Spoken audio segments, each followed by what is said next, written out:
domaine dans lequel je suis, aujourd'hui, quand on parle de la zone de libre-échange, surtout pour les jeunes, c'est un vaste marché continental. C'est à vous que je m'adresse. Ce marché sera le vôtre. Et la Côte d'Ivoire, qui déjà tient l'étendard dans la sous-région, doit pouvoir aller au-delà de ce marché. Et je disais chaque fois, tout à l'heure, vous m'avez posé une question, moi j'ai le goût des voyages.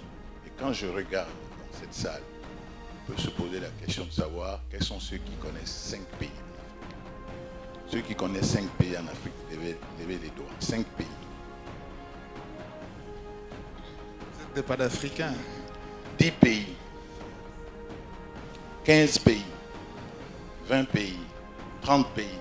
Nous sommes 54. Donc c'est pour revenir un peu à la cadre. Pour dire que je pense que notre pays doit pouvoir être le leader en Afrique.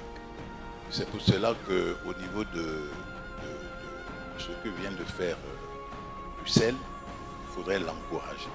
Parce que tout à l'heure je disais à mon voisin, je pense qu'il doit aller maintenant vers la télévision, l'audiovisuel, parce qu'on voit ici des émissions où on nous fait passer vraiment beaucoup de choses qui ne sont pas forcément des émissions où vous passez tournées vers l'excellence.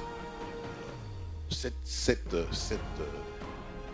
partie que nous voyons, et M. Alfred Damboussa est là, peut témoigner, je pense que ce serait vraiment un beau plateau pour l'audiovisuel, non seulement en Côte d'Ivoire, mais dans la sous-région.